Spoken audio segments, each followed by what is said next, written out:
పరిస్థితిలో ఉన్నారు. చాలా త్వరగా వ్యాప్తి చెందుతుందని దీని మీద చాలా ఫోకస్ పెడుతూ ఉన్నారు. మనకి కూడా తూర్పుగోదావరి వేళ 8 కేసులు వచ్చాయంటే చాలా స్పీడ్గా స్ప్రెడ్ అవుతుంది. దయచేసి మాస్కులు, శానిటైజర్స్ దేవుడు 40 రోజులు అనిపించేస్తే దేవునికి స్తోత్రాలే. మరి పోయిన సంవత్సరాలాగా ఎక్కడ బ్రేక్ అవుతాదో కూడా తెలియని పరిస్థితి. ఈ దినమే మన రేపటి మంద కాదు. ఉన్న దినాలు ఇంకా 40 రోజులు ఉన్నాయి కదా, ఆఖరు కలుపుకుందాంలే అని అనుకోకుండా ఈరోజే లాస్ట్ టైము, రేపు ఏ ప్రకటన వస్తుందో అని కొంచెం దినాలు సద్వినియోగం చేసుకోవడానికి ప్రయత్నం చేయండి. చెప్పలేదు ఏ విధంగా అయినా మరి పరిస్థితులు మారచ్చు, పరిస్థితులు మన స్వాధీనమంత లేవు. కాబట్టి సాధ్యమైనంత మటుకు అందరం కూడుకునే 25 దినాలు పోయిన సంవత్సరం ఆరాధన చేసుకున్నాము. మిగిలిన 15 పరిపూర్ణంగా చేయలేకపోయాం. కాబట్టి బయట వాక్యం ఏంటంటే అది చాలా కష్టంతో కూడింది. అయినా చాలా మటుకు ప్రయత్నాలు చేస్తారు. ఏదేమైనా సమాజంగా కూడుకొని ముఖాముఖిగా మనం మాట్లాడుకుంటూ, ముఖాముఖిగా ప్రార్థన చేసుకుంటూ, ఐక్యతతో అందరూ కలిసి ఆరాధించిన పరిస్థితులకి ఎవరిలో వాళ్ళుండి దేవుని సేవించడానికి చాలా వ్యత్యాసం ఉంటుంది. దేవుని మహాకృప మన మీద ఎంతవరకు ఉందో అంతవరకు మనం ఇలాగ సమాజంగా కూడుకొని ప్రార్థన చేసుకోవడానికి అవకాశం ఉంటుంది. మరి పరిస్థితులు చేచారిపోతూ ఉంటే ప్రభుత్వం కూడా ఏమి చేయలేని పరిస్థితి. కాబట్టి మనమే చాలా జాగ్రత్తగా ఉంటూ, మాస్కులు మర్చిపోయి చాలా కాలం అయిపోయింది. మరలా వాటిని రిపీట్ చేసుకుందాం. ఎందుకంటే చాలా ఫాస్ట్గా మూవ్ అవుతుంది. అది ఎలాగ ఎవరికి వ్యాప్తి చెందుతుందని కూడా తెలియదు. మన జాగ్రత్తలో మనం ఉండడం, తర్వాత దేవుని కృప కావండి. ఆయన కృప లేకపోతే మనం బ్రతకలేము.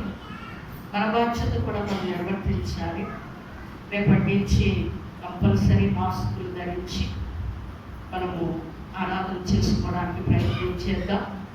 తర్వాత దేవుని కృప మన మీద ఉండులాగా మీ వ్యక్తిగత ప్రార్థనలో ప్రభావం. సంవత్సరం అయితే 40 దినాలు మీ సంతానం కూడుకోలేకపోయాం. ఈ సంవత్సరమైన కనికరించని మీ యొక్క ప్రార్థనాంశంలో ఒక భాగంగా భారం కలిగి దీని కొరకు కూడా ప్రార్థన చేయమని కోరుకుంటున్నాను. మంచిది. ఈ యొక్క రాత్రికాల సమయంలో ప్రియులారా, దేవుని యొక్క సన్నిధానములో మనం ఏ విధంగా ప్రార్థించాలి, ప్రభు అయిన యేసుక్రీస్తు వారు ఏ విధంగా ప్రార్థించారు, ప్రార్థించి ఆయన అంగీకరించబడ్డాడు, ఆ మరణం మీద గొప్ప విజయాన్ని పొందుకోగలిగిన పరిస్థితిని మనం నేర్చుకుంటూ వస్తున్నాం.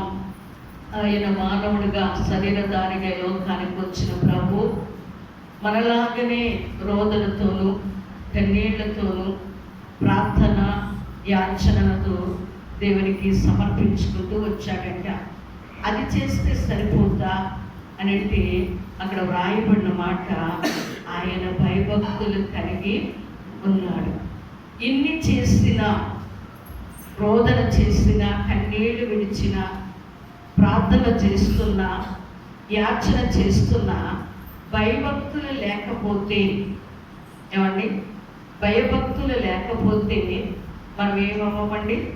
ఎంత చేసిందంతా వ్యర్థము. భయభక్తులు కలిగి ఉన్నందున ఆయన అంగీకరింపబడ్డాడు. ఇవన్నీ చేస్తూ ఆయన భయభక్తులు కలిగి ఉన్న చేతన ఆయన ఏం చేయబడ్డాడు? దేవుని చేత అంగీకరించబడ్డాడు. ఈ రాత్రికాల సమయంలో ప్రియులారా, భయభక్తులు లేకుండా భక్తి చేస్తే అది చాలా ఆయాసం మనకి. దానివల్ల ప్రయోజనం ఏముండదు, ప్రయోజనమైన జీవితం అయిపోతుంది. భక్తి ఎంతైనా ఉంటుంది కానీ భయం లేకపోవడం చాలా దౌర్భాగ్యమైన పరిస్థితి. దేవుని సన్నిధానికి వస్తూనే ఉంటాము, భయపడని ప్రవర్తనలు మనం ప్రవర్తిస్తూ ఉంటాము. దేవుడు చూస్తున్నాడు, వింటున్నాడు అనే జ్ఞానం లేకుండా మనం మాట్లాడిన మాట కానివ్వండి, మనం నడిచే నడక కానివ్వండి, మనం చూచే చూపు కానివ్వండి, ఆయన చూస్తున్నాడని భయం లేకుండా మనం ఏం చేస్తూ ఉంటాం? భక్తి చేసేస్తూ ఉంటాం. ఆ దేవుడి సన్నిధానికి వస్తాము, కన్నీళ్లు విడుస్తూ ఉంటాము, మనము మనకున్న పరిస్థితులను బట్టి రోదన చేస్తూ ఉంటాము, ప్రార్థన చేస్తూ ఉంటాము, జ్ఞాపన చేస్తూ ఉంటాము. కానీ ఏముండట్లేదు, మనకి భయము ఉండట్లేదు. భక్తి చాలా ఉంటుంది కానీ భయము ఉండట్లేదు. భయభక్తులు లేని క్రైస్తవ్యమే కాదు ప్రియులారా. దేవుని యొక్క సన్నిధానములో ఇశ్రాయేలు ప్రజలు నడిపిస్తున్నప్పుడు దేవుడు మాట్లాడడానికి మోషేతో ఇశ్రాయేలు ప్రజలను సమకూర్చమనంటే వాళ్ళు అంటున్నారు, దేవుడు మా దగ్గరకు వచ్చి మాట్లాడడానికి మేము సరిపోము, ఆ మాటలేమో నువ్వే విని మా దగ్గరకు వచ్చి చెప్పు అంటారు. అంటే దేవుడు ఎంత భయంకరుడో ఆయన వారి యొక్క జీవితంలో ప్రయాణములో చేసిన కార్యములు బట్టి వారు దేవునితో డైరెక్ట్గా మాట్లాడలేని, దేవుని యొక్క స్వరము వినలేక వారు భయపడుతున్నట్లుగా పరిశుద్ధ గ్రంథంలో రాయబడి ఉంది ప్రియులారా. దేవుడు ప్రేమామయుడే. ఆయన ప్రేమే నేటికి నన్ను నిన్ను అందరినీ బ్రతికిస్తూ ఉంది. ఆ ప్రేమ వాత్సల్యత మనల్ని మనం ఎంత దౌర్భాగ్య స్థితిలో ఉంటున్నా, భయము లేని పరిస్థితిలో మనం ప్రవర్తిస్తూ ఉంటున్నా, ఆయన మన మీద కోపపడుచునే వాత్సల్యత చూపుతూ ఉంటున్నాడు ప్రియులారా. ఎందుకు ఆయన వాత్సల్యం చూపుతున్నాడంటే మనం ఎవరూ నశించుకోవడానికి ఇష్టం లేక, ఆ నిత్య మహిమలో ఆయనతో సదాకాలం ఉండాలనే ఉద్దేశంతోనే ఇంత గొప్ప త్యాగము చేసి తను తాను వ్యక్తులుగా చేసుకొని సమస్తాన్ని విడిచిపెట్టి అవమానపరచబడి, కొట్టబడి, తృణీకరించబడి, పిడిగుద్దులు గుద్దుతూ ఉంటున్న వారికి, గడ్డము పిరికి వేస్తున్న వారికి, ముఖం మీద క్యాండ్రకి చుమ్ము వేస్తున్న వారికి ఆయన ముఖము తిప్పుకోలేదు. ఎందుకు ఇంత గొప్ప త్యాగం ఆయన చేయవలసి వచ్చిందంటే నిన్ను ప్రేమిస్తున్నాడు, నన్ను ప్రేమిస్తాడు కనుక. ఆ ప్రేమ ఏం చేయగలిగింది? ఆ శ్రమను సహించగలిగింది. అంత త్యాగం చేసిన దేవుడు సునాయాసముగా నిత్య నరకానికి వెళ్ళిపోతే ఆయన మనసు ఒప్పక, మనం చేస్తున్న క్రియలు, మనం చేస్తున్న ఆ యొక్క పరిస్థితులు, మనం మాట్లాడుతున్న తీరు, ఇవన్నీ ఆయన సహిస్తూ ఒక ప్రక్కన కోపం వస్తున్నప్పటికీ ఆయన మన ఎడల వాత్సల్యము చూపుతున్నాడని పరిశుద్ధ గ్రంథంలో రాయబడింది. ఎందుకు సహిస్తున్నాడు, ఎందుకు భరిస్తూ ఉంటున్నాడు మనల్ని అంటే ఆయన అపారమైన ప్రేమను బట్టి ప్రియులారా. ప్రేమ దోషములను కప్పును. ఆ ప్రేమ నా దోషములు కప్పేస్తుంది కనుక దేవుడు ఇంకా నిన్ను నన్ను సజీవులుగా ఉంచి ఇచ్చున్నాడు. లేకపోతే ఆయన ఉగ్రతకి ఎవడు తాడగలడు? ఏమండి, ఆయన కోపానికి ఎవరు నిలవగలము? ఈ రాత్రికాల సమయంలో ప్రభు అయిన యేసుక్రీస్తు వారు మరణము నుండి తప్పించగలిగిన వారికి రోదన, కన్నీళ్లు, ప్రార్థన, యాచన మాత్రమే కాదు, భయభక్తులు కలిగి ఉన్నందున ఆయన అంగీకరింపబడెను అని రాయబడింది. ఈ రాత్రి అన్నీ చేస్తున్న నీవు లాస్ట్గా భయభక్తులు కలిగి ఉంటున్నామా అనేది మనం ఆత్మవిమర్శన చేసుకోవాలి. భయము, దేవునికి భయపడాలి. ఆయన సర్వంతర్యామి, ఆయన లేని చోటు అంటూ లేదు. ఆయన వినని ఆ యొక్క మాటలంటూ లేవు.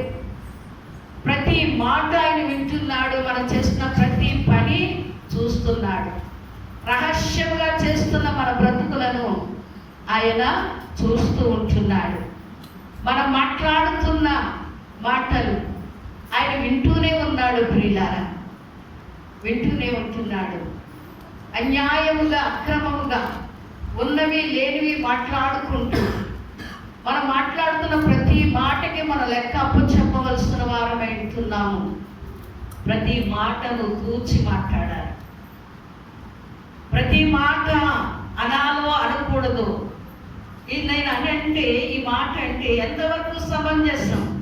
దేవుని దగ్గర నిలబడినప్పుడు ఈ మాటకి నేను అవును ప్రభువా అని చెప్పగలిగే ధైర్యం నాకుందా అని మనలో మనం విమర్శలు చేసుకోవాలి. ప్రియులారా, ఎంత మాట వస్తే అంత మాట్లాడడానికి వీలు లేదు.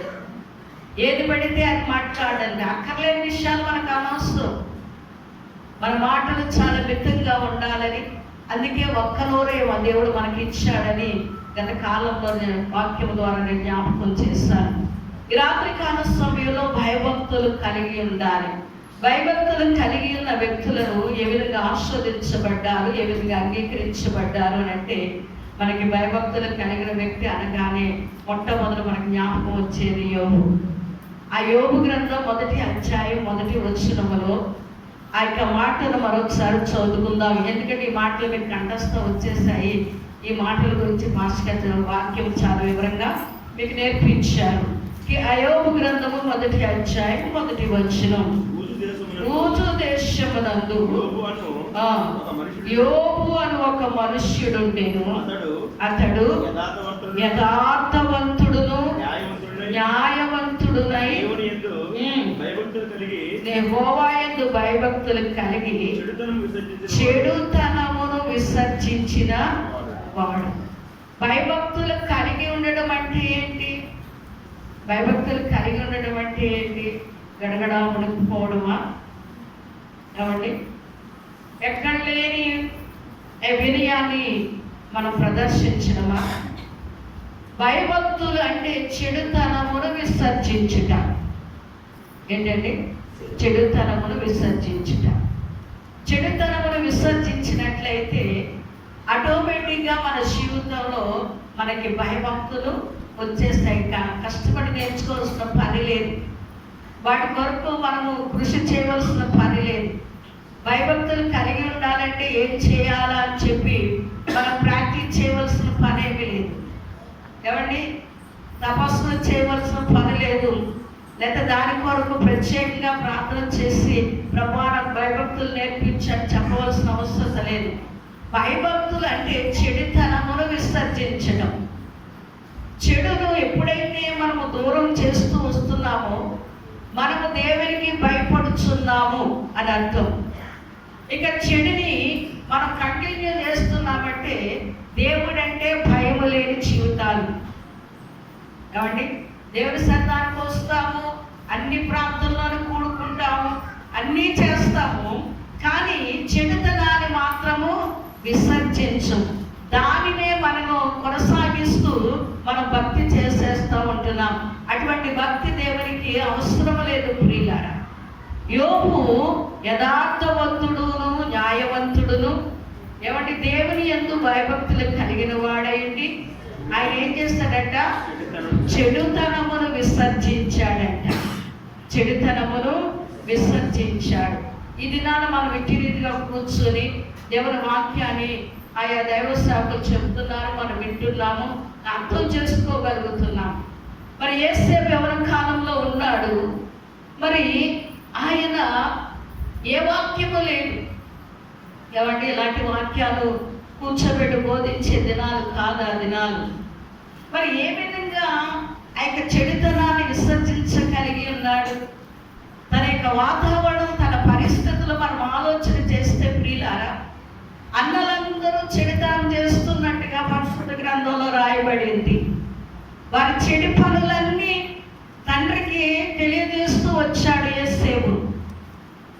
ఆ చెడుతనము చేస్తున్న అన్నల మధ్య జీవిస్తూ కూడా ఆ యొక్క పరిస్థితులేమి తను అంటుకోకుండా చాలా భయభక్తులు కలిగి చెడుతనాన్ని విసర్జించిన వాడై, తన చుట్టూ ఉన్న అన్నలు భయంకరమైన చెడుతనము చేస్తున్నప్పటికీ వాటి జోలికి పోకుండా, వాటిని అంటకుండా తను తాను తన యొక్క భక్తిని కాపాడుకుంటూ వచ్చాడు. ప్రియులారా, మనం 4-5 స్నేహితులు వాళ్ళు తాగుతూ ఉంటే ఆటోమేటిక్గా వాళ్ళకి కూడా అదే అలవాటు అయిపోతుంది. ఏమండి, నేనున్న పరిస్థితులు బట్టి నా చుట్టూ ఉన్నవారు అలా ఉంటున్నారు, నా చుట్టూ ఉన్నవారు అలా మాట్లాడుతూ ఉంటున్నారు. ఆటోమేటిక్గా ఆ మాటలు ఏం చేస్తారు, వాళ్ళే కష్టపడి నేర్చుకోక్కర్లేదు. తల్లిదండ్రులు మాట్లాడుతున్న మాటలు పిల్లల అక్షరాలయ సందర్భంలో మాట్లాడేస్తూ ఉంటారు. వారు పట్టి నేర్పించవసరం లేదు. ఎందుకంటే ఆ పరిస్థితుల మధ్య వారు జీవిస్తున్నారు కాబట్టి, ఆ మాటలు వారు వింటున్నారు కాబట్టి ఆటోమేటిక్గా ఆ వాతావరణాన్ని బట్టి, ఆ పరిస్థితులను బట్టి వాటి ప్రభావం వీళ్ళ మీద చూపుతూ వస్తుంది. కానీ యేసేపు తన అన్నలు చెడుతనము చేస్తున్నా, తన అన్నల చెడుతనాన్ని తన తండ్రికి తెలియజేస్తూ వస్తున్నప్పటికీ కూడా ఆ చెడును మాత్రం అంటకుండా జీవించాడు. పోనీ అన్నలంటే అన్నల మధ్య జీవించాడు అనుకుందాం. తర్వాత అతను తీసుకెళ్ళి ఐగుప్తు దేశానికి వెళ్ళిపోయారు. ఐగుప్తు దేశము నేటికి బహు భయంకరమైన పాపం చేత నిండి ఉన్నది. నేటికి ప్రియులారా, యెరూషలేము పట్టణము ఆయన చూడడానికి వెళ్ళినప్పుడు ఐగుప్తులో ఉన్న డాన్సులు, కప్పులు, పబ్బులు, విచ్చలవిడితనం నేటికి కొనసాగుతూనే ఉంది. అటువంటి పరిస్థితుల మధ్య ఉన్నాడు. ఇక్కడ చిన్నతనములో చెడుతనం చేస్తున్న అన్నల మధ్య నివాసం చేస్తాడు. ఏ చెడును తన యొక్క జీవితానికి అంటకుండా దేవుని యందు భయభక్తులు కలిగి జీవించాడు. అంతకంటే ఘోరమైన పాపమున్న పరిస్థితుల్లో జీవించాడు ఐగుప్తు దేశంలో. ఏమండి, అక్కడ కూడా తన చుట్టూ ఎంత భయంకరమైన పాపం ఉన్నప్పటికీ దేవుని యందు భయభక్తులు కలిగిన వాడు చెడుతనాన్ని విసర్జించేస్తాడు. యజమాను భార్య పాపానికి ప్రోత్సహిస్తున్నప్పటికీ ఏమైపోయాడండి, పాపము నుండి పారిపోయాడు. హల్లెలూయా, హల్లెలూయా. ఆ యొక్క భయభక్తులు కలిగిన యేసేపుని దేవుడు ఐగుప్తు దేశానికి ఏం చేశాడండి, ప్రధానమంత్రిగా హెచ్చించాడు. దేవుని యొక్క లేఖనం సెలవిస్తుంది. 128వ కీర్తన 1-10 వచనాలు మనం చదివితే అటువంటి వారిని దేవుడు ఏ విధంగా ఆస్వాదిస్తాడట, భయభక్తులు కలిగిన వారిని ఏ విధంగా ఆస్వాదిస్తాడు. యెహోవా యందు భయభక్తులు కలిగి ఆయన త్రోవల యందు నడుచు వారందరూ ధన్యులు. అందరూ నండి, కొందరా? ఏమండి, యెహోవా యందు భయభక్తులు కలిగి ఆయన త్రోవల యందు నడుచువారు అందరినీ, ఎంతమంది నడుస్తారో వారందరికీ దీవెనలు. దేవుడంటే భయము కలిగి చెడుతనాన్ని విసర్జించి వాడి జోలికి పోకుండా, విసర్జించిన కారణం చేత అనేకమైన అవమానాలు, నిందలు, కష్టము, నష్టము నీ జీవితంలో కలిగినప్పటికీ దేవుని కొరకు నిలవబడగలిగినట్లయితే దేవుడు ఏం చేస్తాడంట, యెహోవా యందు భయభక్తులు కలిగి ఆయన త్రోవల యందు నడుచు వారందరూ ధన్యులు. నిశ్చయముగా నీ చేతుల కష్టార్జితాన్ని నువ్వేం చేస్తావు, అనుభవిస్తావు. ప్రియ సోదరి సహోదరుడా, ఈ రాత్రి ఎంతమంది మీ కష్టార్జితాన్ని అనుభవించగలుగుతూ ఉంటున్నారు? మా కష్టాన్ని మేము అనుభవించకపోతే పక్కడి కష్టార్జితాన్ని అనుభవిస్తున్నామండి అని నన్ను మీరు అడగొచ్చు. ఏమండి, నీ చేతుల కష్టార్జితాన్ని నువ్వు అనుభవిస్తున్నావా పరిపూర్ణంగా? లేదా అప్పుల వాళ్ళకి వెళ్ళిపోతుందా? హాస్పిటల్కి వెళ్ళిపోతుందా? ఏమండి, అనవసరంగా వృధాగా ఖర్చు అయిపోతూ ఉందా? చాలా మంది చాలా కష్టపడుతూ ఉంటారు, రాత్రనక పగలనక. ఏమండి, వారి కష్టార్జితం ఏమైపోతూ ఉంటుంది? ఆశీర్వాదం ఉండదు ఆ కష్టార్జితం మీద. ఏదోటి సడన్గా అనుకోలేని పరిస్థితులు వచ్చేటప్పటికి ఆ కష్టార్జితం అంతా అయిపోతుంది. కష్టార్జితం అనే యొక్క సంపూర్ణంగా అవసరాలన్నీ తీర్చబడి ఎటువంటి లోటు లేకుండా, ఎటువంటి అప్పు లేకుండా మనం బ్రతకగలుగుతున్నామా? లేదు. కారణం మనలో ఏమి లేదు, భయభక్తులు లేదు. భక్తి చేస్తున్నాం, ప్రార్థన చేస్తున్నాం, యాచన చేస్తున్నాం, రోదన చేస్తున్నాం, కన్నీళ్ళు విడుస్తున్నాం. భయభక్తులు లేని కారణం చేత మనం అంగీకరించబడలేకపోతూ ఉంటున్నాం. నిశ్చయముగా నీ చేతుల కష్టార్జితాలు అనుభవిస్తావు. నీవు ధాన్యుడవు, నీ లోగిట నీ భార్య ఫలించు ద్రాక్షావలే నుండును, నీ భోజన పళ్ళ చుట్టూ నీ పిల్లలు ఒలీవ మొక్కల వలె ఉంటారు. నువ్వు భయభక్తులు కలిగి ఉన్న దానవైతే, భయభక్తులు కలిగిన ఉన్నవాడవైతే నీ కుటుంబం ఈ విధంగా దేవుడు ఆస్వాదిస్తాడు. నీ కష్టార్జితాన్ని దేవుడు ఆస్వాదిస్తాడు. నీ కష్టార్జిత దేవుని యొక్క ఆశీర్వాదం ఉంటుంది. నువ్వు సమృద్ధిగా అనుభవించగలుగుతావు. నీ ప్రతి అవసరత నీ కష్టార్జిత తీర్చబడతాది. ఒకరి యొద్ద